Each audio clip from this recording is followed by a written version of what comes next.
Lecture 14, The Red Caste, Honor, Duty, and Steel. A lecture by Sarakan Thorn.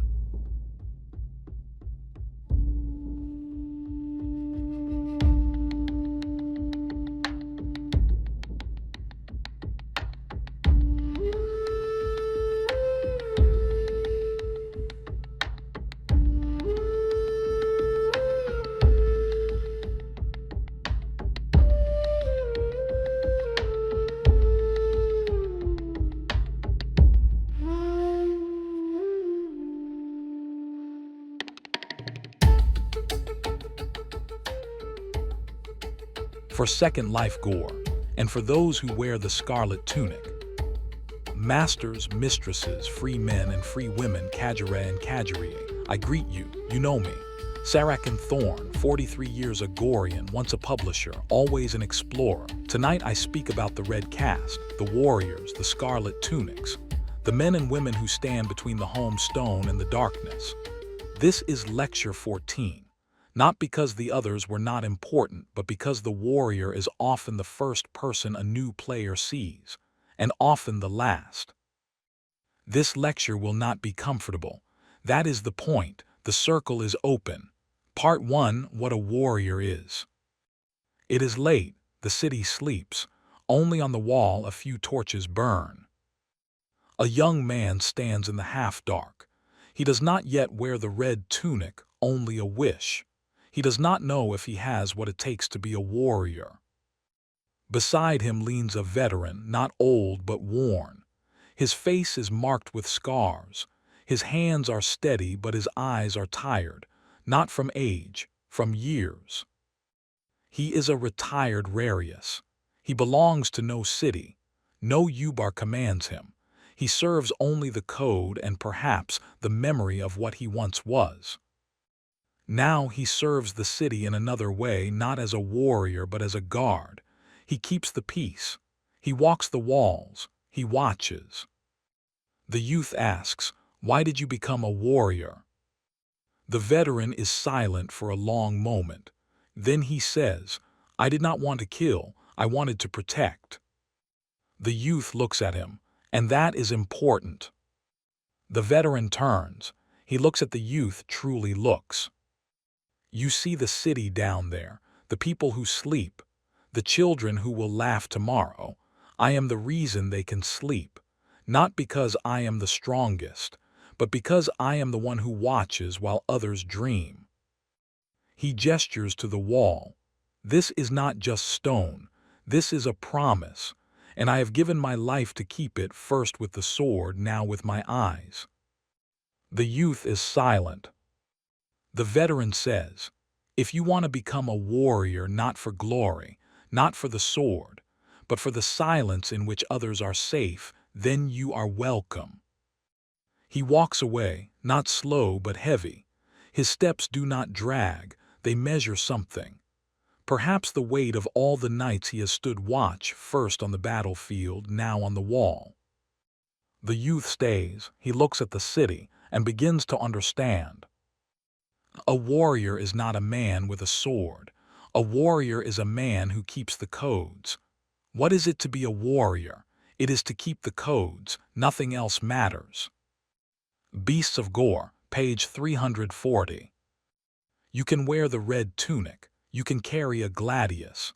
You can stand at the gates and scowl at passers-by. But without the codes, you are not a warrior. You are a thug. I have seen warriors who could barely hold a sword, but I would trust them with my life.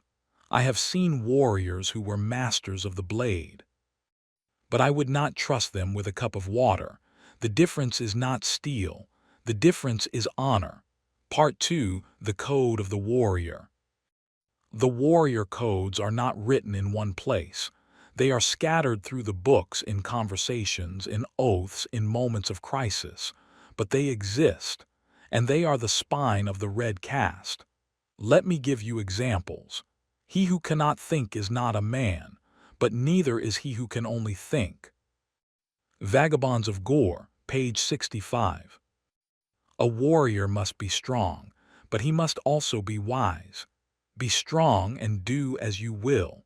The swords of others will set you your limits. Marauders of Gor, page 10. You are free, but your freedom ends where another's sword begins. Within the circle of each man's sword, therein is each man a U-bar. Marauders of Gor, page 10. In your own reach, you are sovereign, but you are not the only sovereign in the room. And this: a warrior does not break his sworn word. Not because the law says so, because the code says so, and without the code the scarlet means nothing. Part 3, the U-bar and the administrator. This is important because many players get it wrong. A U-bar is not a king. A U-bar is a war leader, chosen only in times of crisis or war. Normally, the office is surrendered after the passing of the crisis. It is part of the warrior's code. Tarnsman of Gor, page 42. When the war ends, the U-bar steps down. If he does not step down, his men may desert him, or he becomes a tyrant, and tyrants are always deposed. In peacetime, the city is led by an administrator. He is chosen by the citizens and he can be removed by them. The warriors serve him. They patrol the gates. They guard the walls. They keep the peace. But they do not rule. This is not a detail. This is the balance of power on Gor, and it is often misunderstood. Part 4, Warriors as Police. Most warriors do not spend their days in battle. They spend their days walking the walls, guarding the gates, patrolling the markets, watching for fire, for thieves, for trouble. In Assassin of Gor, warriors oversee public safety and justice, apprehending criminals or quelling unrest. Gorean warrior's source. But a warrior is not a judge. He makes the arrest, but the scribes investigate. The scribes document. The scribes question witnesses. The scribes keep the records. Scribes investigate the facts. Warriors execute the law. Gorean warrior's source. I have seen a warrior arrest a man only to discover days later that the man was innocent. Because the scribe found a witness the warrior had overlooked. That is not weakness. That is working together, and it keeps innocent men from the impaling stake. Part 5, Honor and Respect. Honor is not a stat on a character sheet.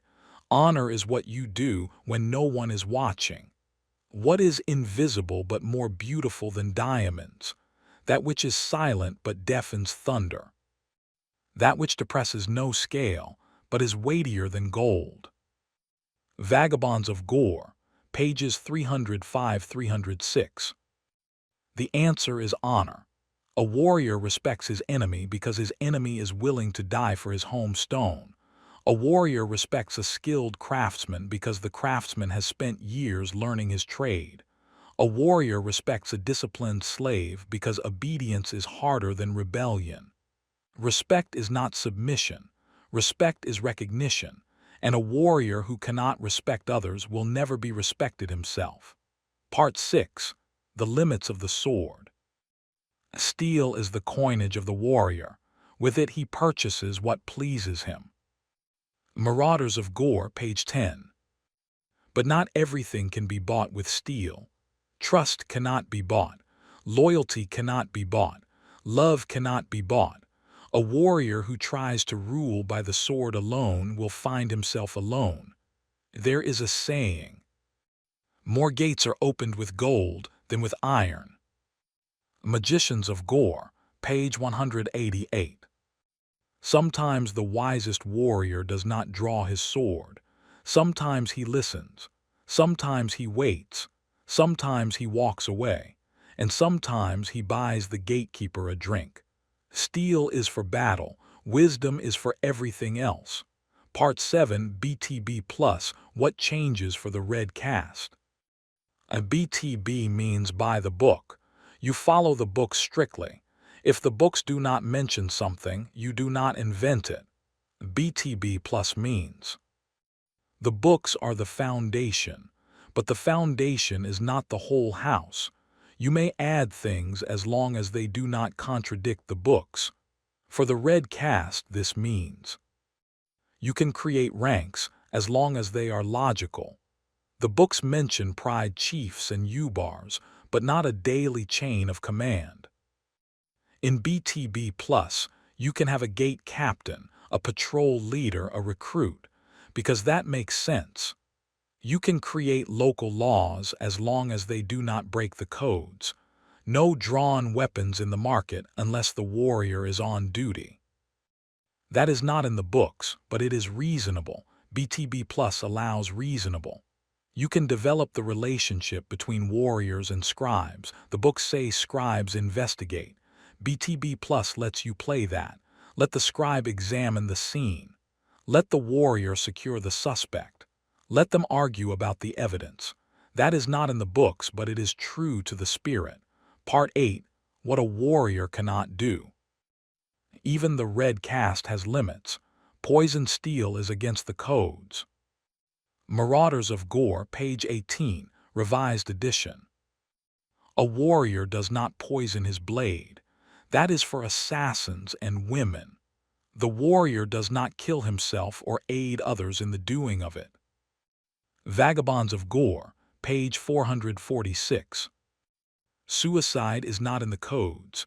The only death fit for a warrior is in battle. A warrior does not harm a child. A warrior does not enslave a free woman without cause. A warrior does not break his sworn word. These are not suggestions, they are walls. And a warrior who tears down these walls tears down himself. Part 9. The soul of the Red Caste. I have spoken of honor and duty and the sword, but I have not spoken of the soul. A warrior, a true warrior, loves his city, not because it is perfect, not because it is rich, because it is his. Even warriors long sometimes for the sight of their own flags atop friendly walls, for the courtyards of their keeps, for the hearths of their halls. Blood Brothers of Gor, page 306. I have seen a warrior weep when his home stone fell. I have seen a warrior laugh when the harvest came in and his people were safe. I have seen a warrior kneel not in submission but in gratitude. That is the soul of the Red Caste. Not steel, not glory, service to something larger than themselves. Part 10. Closing the circle. I have spoken, now I ask, why do you wear the scarlet tunic? For power, for fear, for the joy of battle, or because you believe, truly believe, that the home stone is worth defending? The codes are not chains, they are wings. They do not hold you down, they lift you up. Be strong and do as you will. The swords of others will set you your limits. But remember, the sword is not the limit of the warrior. The warrior is the limit of the sword. Wear the scarlet with pride, but wear it with wisdom, because the scarlet is not given, it is earned. And once earned, it must be lived, every day, every decision, every breath. There is a codex. The old warriors know it. The young ones will learn it not from me, but from those who bled for it. I will not give you the details. They are not for a lecture. They are for the training ground, for the wall at night, for the moment when your sword meets another and you must decide who you are. The rest you must earn. The circle is yours.